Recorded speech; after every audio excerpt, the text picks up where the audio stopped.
Градът на слоновете.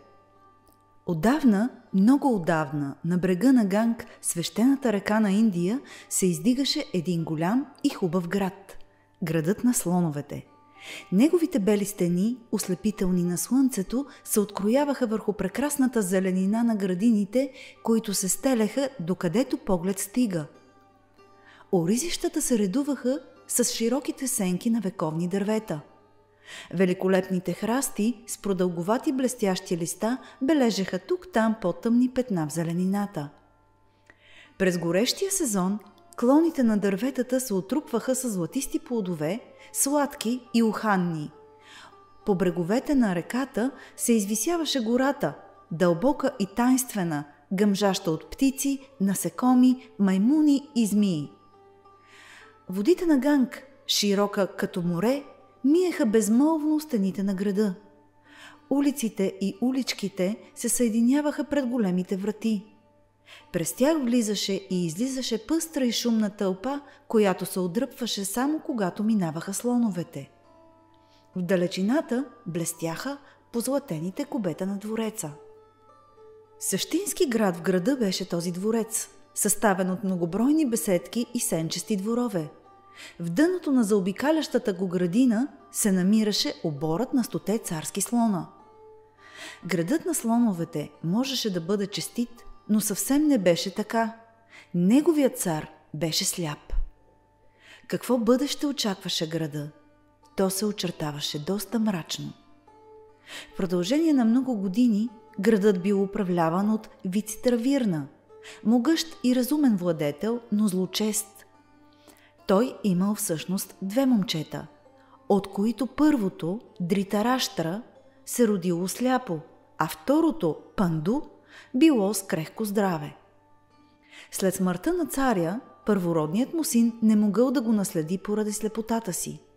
Така той се отказал от трона в полза на своя брат Панду. Но последният, вече болен, умрял няколко години по-късно, като оставил 3 сина, много малки за да царуват. Тогава Дритараштра, слепият принц, трябвало въпреки своя недъг да хване поводите на управлението. И той също имал 3 сина. И така, един тревожен въпрос измъчваше сърцето на царя и прозорливостта на старейшините. Кой от 6 принца ще се възцари, когато настъпи часът? Дали ще бъде един от синовете на Панду или на Дритараштра? Всички се страхуваха да не избухнат кръвопролитни разпри между принцовете братовчеди. Обаче Дритараштра, следвайки съвета на мъдреците, беше пожелал 6 момчета да живеят заедно и да получат еднакво възпитание. Така щяха да се обикнат като братя и привързаността между братовчедите щеше да бъде гаранция за бъдещия мир в царството. Ще се отстрани, мислеше царят, всяка завист и желание за властване на един или друг от тях. Един ден 6 принца излязоха да се разходят в околностите на града. Те бяха хубави деца, весели и силни.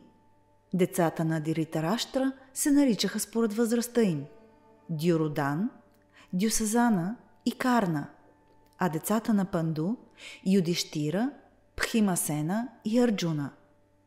Както си играеха и тичаха, те излязоха на широка поляна.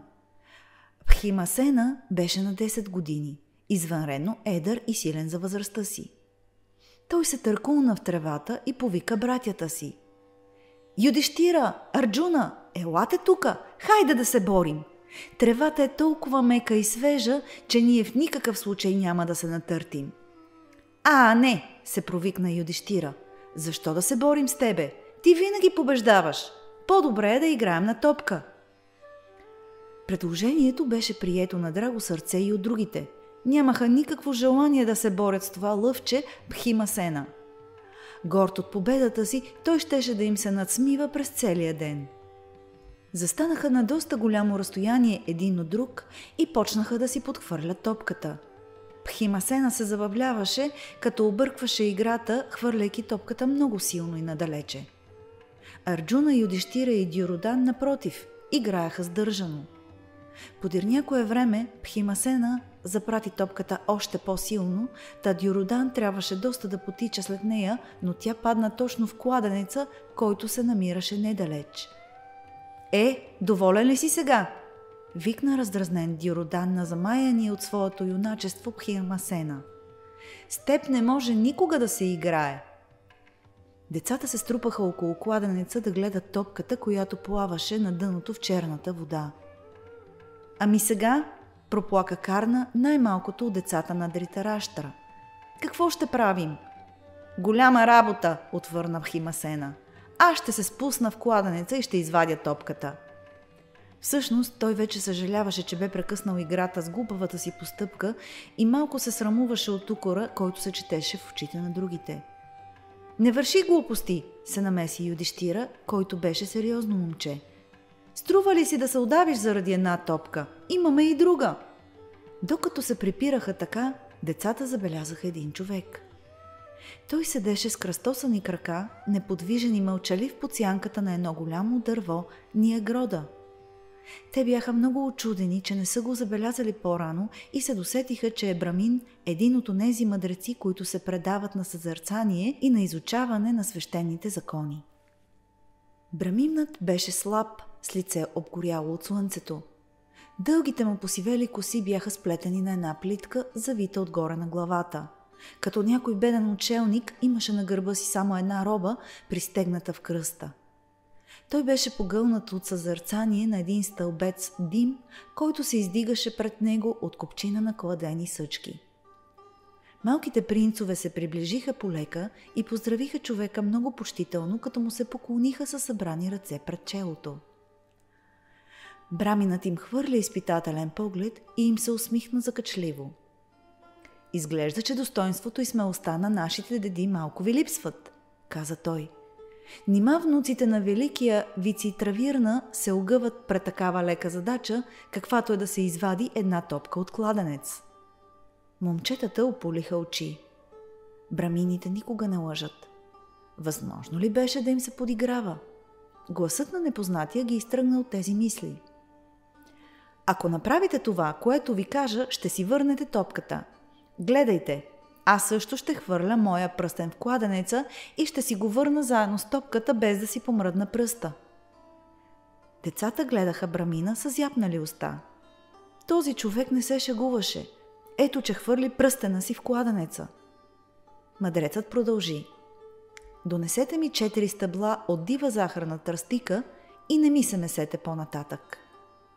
Момчетата изтичаха до близката поляна и набраха от най-дългите и гъвкави тръстики.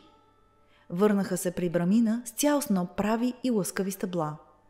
Давайки ги на мъдреца, Юдиштира му каза: ако успееш да извадиш от кладенеца топката и пръстена, ще те настаним в нашия дворец за цял живот. Браминът го загледа усмихнат. Това момче с разумно лице, което можеше вече да взема решение като възрастен човек, му харесваше. После разгледа внимателно тръстиките и избра най-правите. Изпита гъвкавостта им, като ги извиваше силно и изведнъж ги пускаше. Тръстиките се изправяха, свистейки бяха точно такива, каквито му трябваха. Той издяла едната и я заостри като стрела. Взе лъка, който носеше със себе си, приближи се до кладенеца, нагласи стрелата и се прицели. Децата наблюдаваха мълчаливо Брамина. Те се възхищаваха от неговите мускули, изпънати поради усилието. Тръстиката изсвистя. Тя полетя към дъното на кладенеца, вдигайки бяла пяна, наниза пръстена и потъна в тинята. Браминът изпрати друга стрела, която се забива в първата. Същото стори и с третата. После се наведе над кладенеца, хвана последната тръстика и измъкна и трите, забити една в друга. Върхът на първата беше задържал пръстена.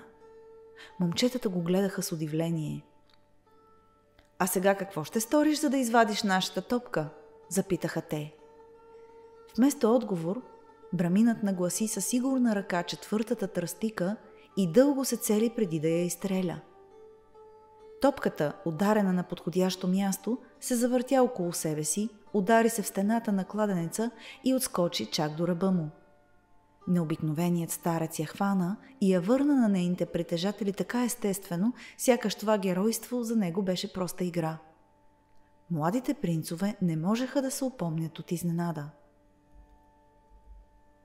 Дюродан, най-големият от царските синове, му каза: „Благодарим ти, мъдри брамине. Не бяхме виждали досега подобно нещо. Всъщност, как ти е името?“ „То нищо няма да ви каже“, отвърна браминът, който се беше опътил да седне отново под дървото до огъня. „Върнете се у вас. Разкажете на царя за вашето приключение, опишете му моя вид. Царят ще разбере кой съм аз.“ Принцовете се сбогуваха с брамина и побързаха да се приберат, защото умираха от желание да разкрият пред царя тази необикновена история.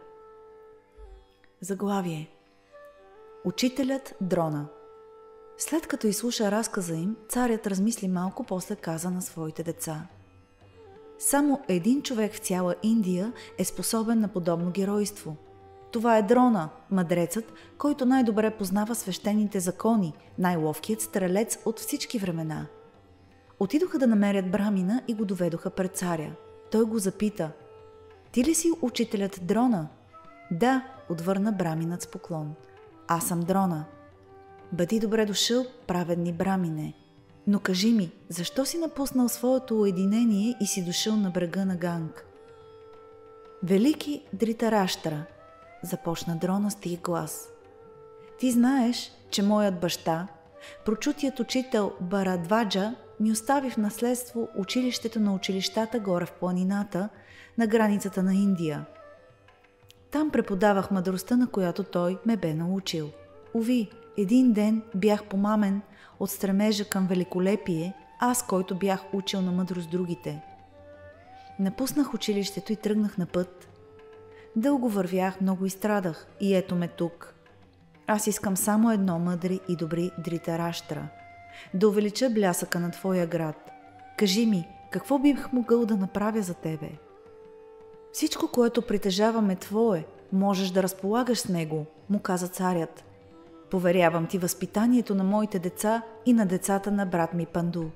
Обучавай ги, научи ги на мъдрост и военно изкуство по такъв начин, че един измежду тях да стане принц, силен и мъдър, който ще управлява нашия град.“ Така Дрона стана учител на децата на Дритараштра и на Панду. В училището на Дрона малките принцове постигнаха за кратко време големи успехи. Но скоро превъзходството на децата на Панду над децата на царя се изяви. Любим ученик на Дрона беше Арджуна.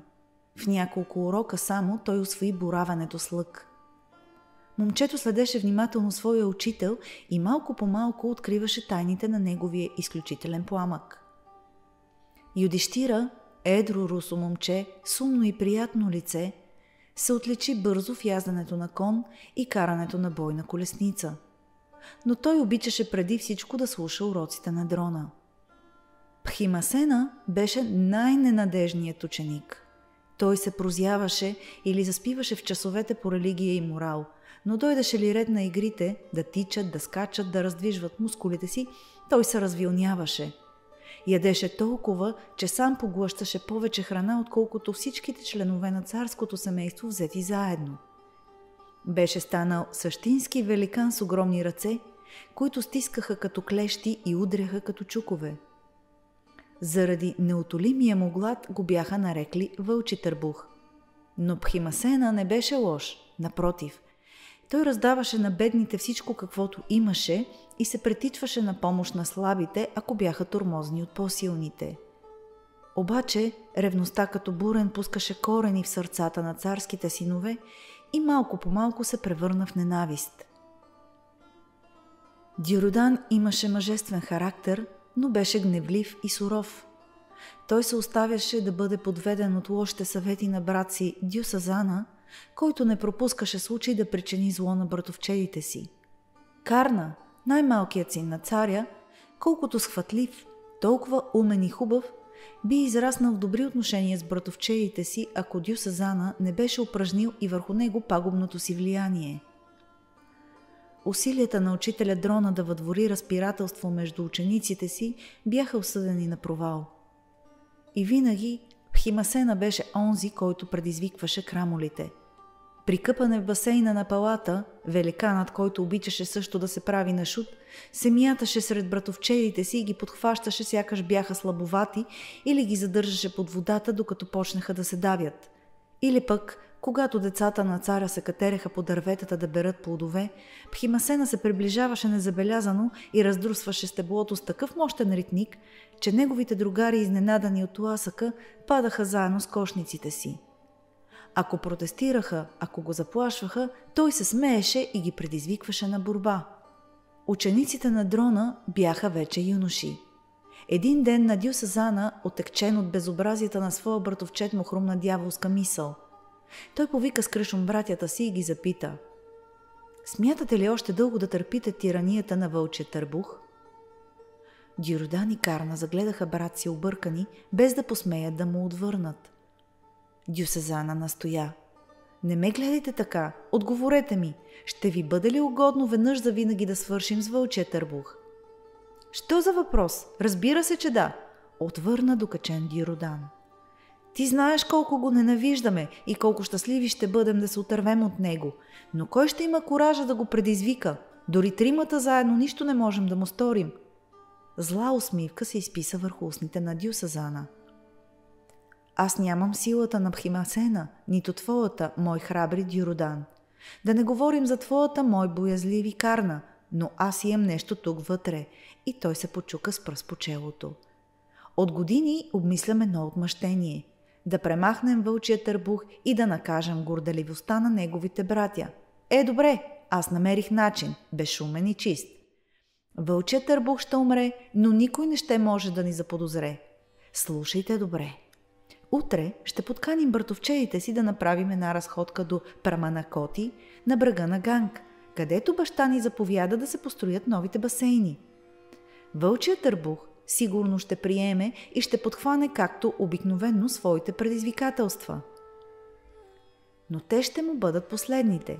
След къпането той така ще огладнее и ще излапа всичкото ядене, което му предложим. А аз ще се погрижа храната да е в изобилие. Безспорно той ще се налапа до изнемога. След обяда ще отидем да си легнем в павилионите. Когато всички заспят, аз се нагърбвам да свърша с Пхимасена веднъж завинаги. За сега не ми трябва нищо друго, освен вашето съгласие. На следния ден братовчедите тръгнаха за Праманакоти, придружени от слуги, натоварени с много храна. Пхимасена, по-весел и по-неуморен от всякога, се забавляваше, като скачаше във водата, надпреварваше се с плаване, събаряше братовчедите си в басейна. След банята той се почувства гладен като вълк. 6 момчета обядваха под сянката на едно дърво и се забавляваха. Пхимасена беше ненаситен, изпразваше цели гърнета с ориз и поглъщаше кани със сома. Когато преглътна последната хапка и отпи последната глътка, той се повдигна, натъпкан до пръсване и полупиян. Клатушкайки се влезе в един от павилионите, забеляза в полумрака едно легло и се строполи върху него премрялото мора. Дюсазана хвърли доволен поглед към братята си. Всичко се развиваше както бе предвидено. Юношите отидоха да се поизтегнат в другите павилиони и в палата на Праманакоти настана тишина. Тогава Дюсазана стана, приближи се безшумно до вратата на своя павилион. Никой не се мяркаше. Той взе въжетата от здраво усукани лиани и се отправи с леки стъпки към павилиона на Пхимасена. След един последен поглед, хвърлен наоколо, Дюсазана се увери, че никой не го наблюдава и влезе. Великанът, изтегнат върху леглото, изглеждаше още по-голям, отпуснал покрай тялото си своите огромни ръце. Дюсазана го загледа един миг. Наистина, как да победиш такъв човек, освен с вероломство? Злосторникът се приближи до леглото с ехидна усмивка. Не го застрашаваше никаква опасност. Дори шумът на стадо разбеснели се слонове не би събудил Пхимасена. И така той пристъпи и безкрайно предпазливо умота лияните около тялото на своя братовчет. Стегна добре въжетата около краката и ръцете, за да не може жертвата му да се раздвижи. После, събирайки всичките си сили, повдигна спящото тяло и го отнесе до буйната ръка, която течеше наблизо. Той го блъсна в дълбоките води и течението отнесе неговата жертва. Дюсазана му хвърли последен поглед и сигурен, че Пхимасена няма никаква надежда за спасение, се завърна. Братята и братовчедите му спяха дълбоко. Към зале слънце юношите се приготвиха за връщане. Пхимасена го нямаше. Братята на злодея се преструваха, че нищо не забелязват и не задаваха никакви въпроси, за да не събудят подозрение. Но когато Юдиштира се огледа наоколо и запита Пхимасена дали спи още, кръвта му замръзна в жилите. Страхът на Дюсазана се удвои, когато няколко мига по-късно видяха невероятно зрелище. Самият Пхимасена, жив и здрав, излизаше от реката. Какво се беше случило? Студената вода го беше отрезвила изведнъж и то достатъчно бързо, за да осъзнае какво му се бе случило. Той се предпазил да не се блъсне в скалите и със силно напрягане на мускулите най-сетне успял да се освободи от лианите, които го стягаха. Въжетата се бяха подали на неговите усилия и освободен той бе доплувал до брега и се бе отправил към Праманакоти. Никой, като изключим виновника, никога не узна от какво ужасно покушение се бе отървал Пхимасена.